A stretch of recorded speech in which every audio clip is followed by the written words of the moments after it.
We good? Yeah. Here she comes. Because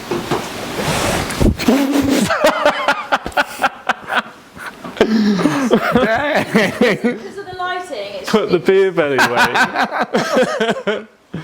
Okay, so we good then, yeah? Okay. Brooke, welcome to RHT's podcast. We're on Honky Tonk. We don't really have a name yet, so... what should we call it? I don't know. I was thinking RHT because from a marketing perspective, people might be like, oh, RHT, what does that stand for? And then they'll have to look up Ron's Honky Tonk. Okay, I got you. But then like... Yeah, the RHT podcast. Yeah. What do you think? Or RHT Talks or something. Bit old school. Yeah, what talks? Like, because then it would be RHTT. RHT, Sounds like a charity. So yeah, welcome. Thank you very much for coming. Thanks for having me. Yeah, again, thank you for coming out. Really appreciate it. Yeah, for sure. Even through this rain. Yeah. So I'm really intrigued about you. Okay. and who you are as a person. Yeah. Because I listened to your, was it New York Times? Was it? Hollywood Times. Hollywood Times, that's it, not New York Times, that's terrible. Yeah, one thing I feel you didn't talk much about was, you know, your connection to the UK and who you really are and where you come from. So, yeah. I mean, funnily enough, my wife is actually from the same place you are, Wallingford, right? Yeah. Is that the same place? Yeah. Yeah. That's the nearest town to me. You don't sound like you've got a Wallingford accent. No. So how did that happen? I kind of blame it on country music and the fact that I go back and forth to Nashville a little bit. Right. And I've spent some time out there, and I think I've just I think my accent's just adapted a little bit. Yeah. That's awesome. And singing country music definitely hasn't helped that. Yeah. But yeah, near about everyone I meet, they go, "So where are you from?" I'm the site. Oh, I'm from South Oxfordshire, and they're like, "Is there a South Oxfordshire in the United States or Australia?" And I'm like, "No." Awesome. Yeah. Well, how much time did you spend in Nashville then? So how did that happen? When did it start? It started when I left university. It wasn't the right thing for me. That was back in 2018 or something, I think. And then I had the opportunity to go to Nashville for the first time that year, which ended up being twice that year. Mm-hmm. And I went to Texas that year as well. And then I fell in love with it as soon as I went. Just everything about it, loved it. And I just kept going back. Year after year, really, and it just became more and more frequent. And I try and get out there as much as I can, but it gets so expensive now. Yeah, it just keeps crawling up. USA. But I've got loads of great friends out there I can go and stay with and hang with, and a lot of them that I'll write and work with, and which I'm really, really thankful for. So that does make it easier going out, for sure. So were you into country music before you went? Or? Yeah, okay. I grew up on country music. Right. Just throughout my childhood, there was country music and rock and roll and singer-songwriter stuff, and there was a bit of blues here and there.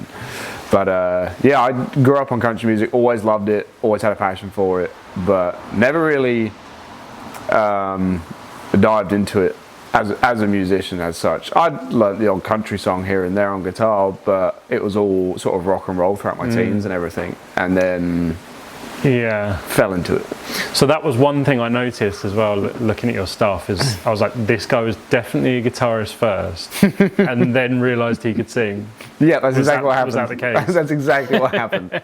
I always did sing, in the car, and I mean, who don't sing in the shower and all that sort of stuff. And I was sort of singing everywhere, but I was never a front man or anything, or I never did the solo artist thing at that stage. I was always lead guitar and backing vocals throughout bands and little projects, or I'd accompany another artist as a guitar player.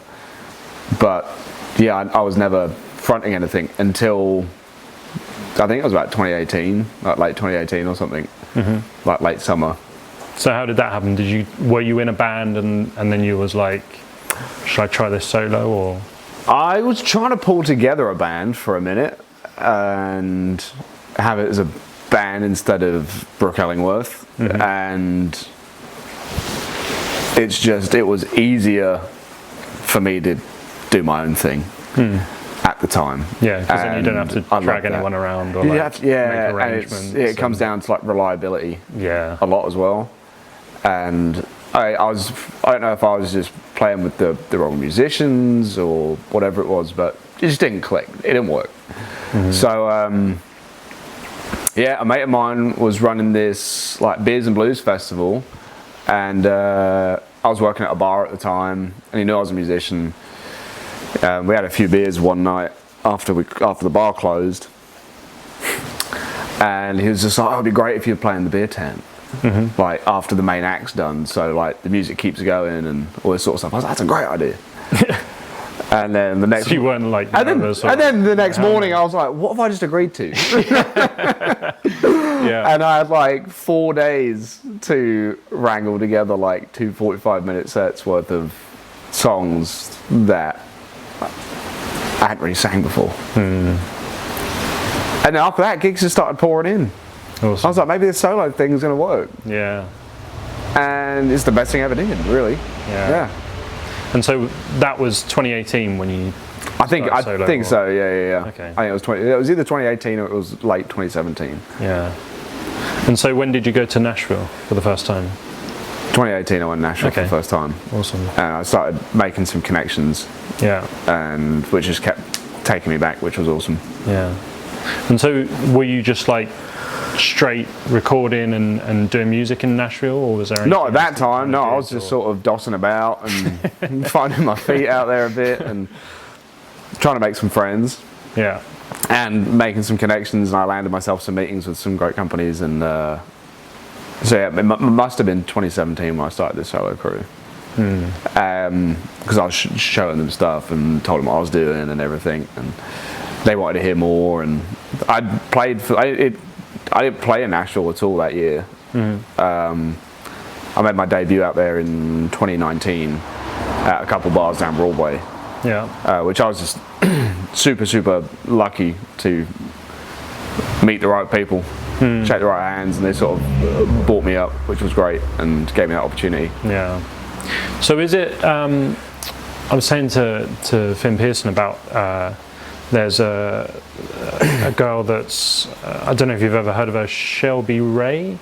I don't know whether she's based in Nashville, but she's got an incredible voice. She went viral doing it's the Chris Stapleton song, "You Only Need a Room When It's Raining." That one.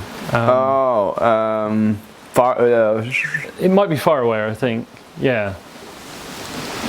Yeah, but anyway. It's cold. Yeah. And I think it's Far Away. No, I think it is. That's slower, isn't it?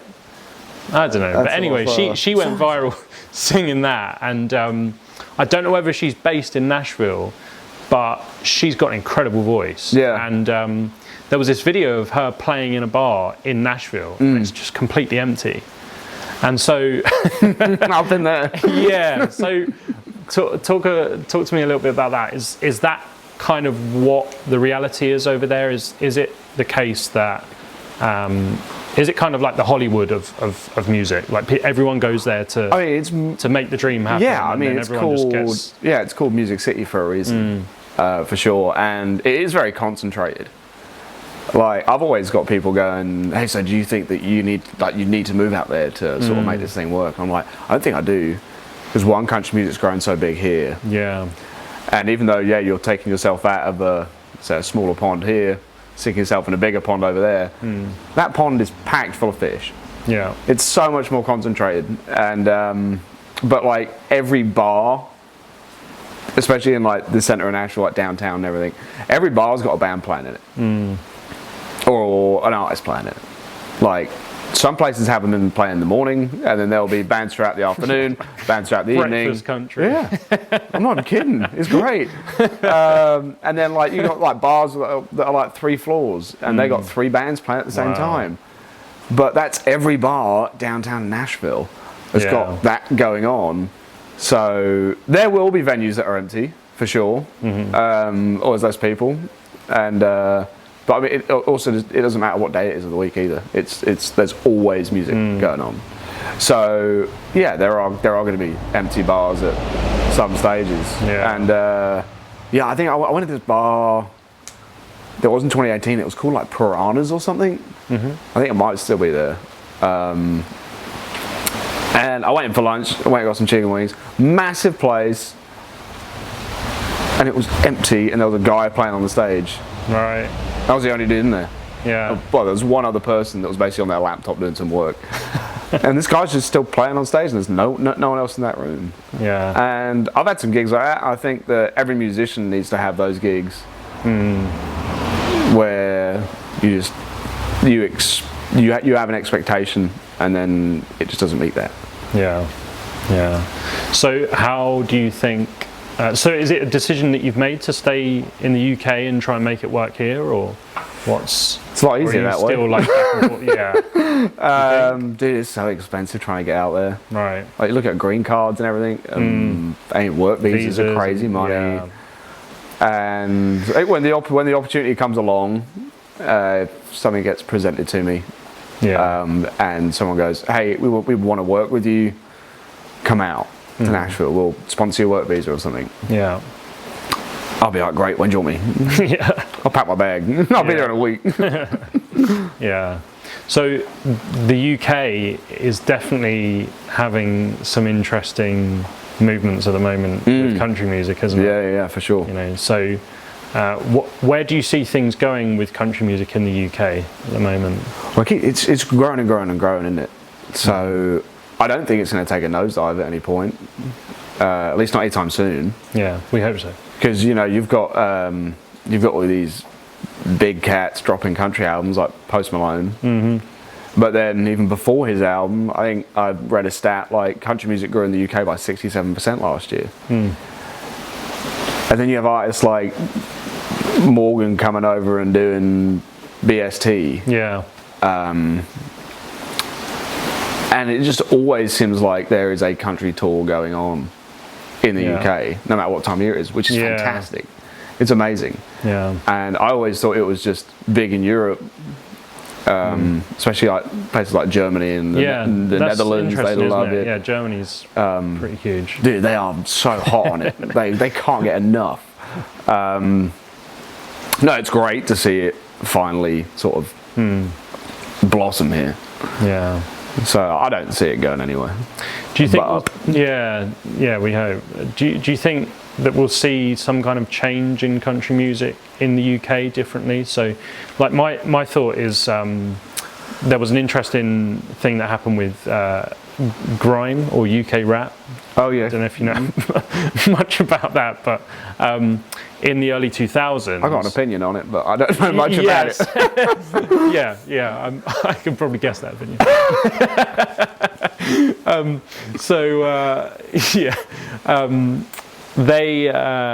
A similar thing or an interesting thing happened with grime in the UK in the early 2000s, where lots of British guys were rapping in American accents, but they didn't have an actual natural American accent. Yeah.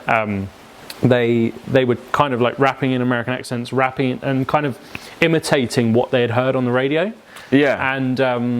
And then I think it was Dizzy Rascal that came along and was like, "Why are we doing this? Like, why can't we make it our own?" Yeah. And he was the one that kind of changed it and turned it into grime, or as it's seen today. And so I've had this idea that maybe that's what might happen with country music in the UK. Is a similar thing where maybe not necessarily with like an accent type of thing, but more of a change in maybe the lyrics or the dynamic of how things are done musically. I don't know. What's your thoughts on that? Well, with the whole accent thing, I think that you've got bands like the Shires, and granted, they're probably they're the biggest country band to actually sort of come from the UK, the UK, and they don't have that American accent thing much. They're very much British for sure, and I do think that when it comes to songwriting, you have to sort of be careful with some of the topics and stuff that you stick into your lyrics when it comes from a UK artist. Because you don't want to end. We don't have those here. You don't want to end up sounding like David Brent, right? Ricky Gervais. He had that country Comedic, thing. yeah. Exactly. You don't want to, driving in my hybrid down the M40. Yeah. Sounds a bit cooler if you're on a dirt road in a truck. Yeah. But it could work. Yeah. But I think terminology is one that I don't think is going to shift much. Yeah, that would be kind of funny, like in my Vauxhall Corsa. Vauxhall Corsa. Going through the drive-through at McDonald's. Yeah, like British culture. And I suppose that's how, I don't know, like how music evolves and genres evolve. Like the way that genres evolve really interests me as well, because even country in its origins in, the roots of the South, and Americana and what makes Americana and country and blues different. It's interesting how it all works. But what kind of inspires your music? So, like we say, certain lyrics and certain themes, like what goes through your head when you're writing a song? I feel like the songs it usually starts with from a personal experience. So something that's happened to you, or something that's just happened in your life. A lot of great songwriters have always said, just write about what happens day to day for you. But there might just be a line that sort of pops up. Like me and a buddy were writing a song the other day. A good friend of mine called Hux. And we finished writing this song, and then he just came out with another line. It was a song called Sideways Rain. And we started running with that, and I think it's been writing a lot recently more about the emotional side of things more or less than the physical side of things. Yeah. But then you do sort of throw a truck in, or some whiskey in there, or a beer in there, or whatever. Just to let everyone know this a back porch, or a horse. Yeah, exactly. Yeah. Just to make sure. Yeah, that's interesting. How would you say that growing up where you grew up has shaped your kind of outlook on your music? Do you feel that that's kind of influenced your music in a way, or do you feel like this kind of attractiveness of the country culture and the American culture has kind of influenced it more? Well, I was lucky enough to actually grow up in the countryside. And when I was growing up, me and my dad would always go and fix horse fences and stock fences and stuff like that, and we'd always be working. And so you've actually lived that life. And slightly, I didn't grow up on like a farm or a ranch or anything, but I've always been surrounded by fields, long walks and all that sort of stuff. And I used to ride as a kid, and so I definitely got brought up around that kind of culture already. And then I've just always loved the American culture. I've always been a massive car fanatic. And I got a '66 Chevy that I drive, just to really sort of keep the picture true. And so I've always loved all that classic Americana-esque stuff, and just all the stories that come out of it. So growing up where I have, that definitely had an influence on where my music took some turns and ended up, for sure. Yeah, nice. So what's next for you then, music-wise? There is so much going on. Okay. And it's awesome. That's good. I am so excited for everything that's coming. And basically I wrote an album. I've recorded an album in Nashville in May, over at Curb Studios with my buddy Jake Burns, and he the recording engineer and the co-producer with me on it. And so we recorded that back in May, and we've just been working on that this whole summer, basically just mixes and overdubs and BVs and everything, and just had some masters back, and I just gave the final sort of green light of just like, this is freaking sick, this is it, awesome, fantastic, check. So there's still a ton of work to do, and I'm really hoping that's going to be able to come out this year, which is going to be sick. Yeah, awesome. And there'll be a few more singles leading up to that. Brilliant. Well, that'll be good. I'm looking forward to it. Yeah. Anything else you want to shout out? Got my single out, my latest single, Like It Was the First Time. That came out in April. Again, recorded that over at Curb Studios August last year. And yeah, go and check that song out and just stay tuned for everything, because it's going to be a ride. Amazing. Well, thank you very much for your time. No, thank you, dude. Where can we find you next? Ron's Honky Tonk, October 4th at the Water Rats. Awesome. With a great lineup and a new pair of boots. Yep. We hope. Well, thank you very much, Brook. Cheers, Thank you very much for your time. Thank you. I haven't eaten all day. Would you like anything? Oh yeah, go on then. Yeah. I'll just do a medium pepperoni. Cool. That'd be amazing. Thanks, dude.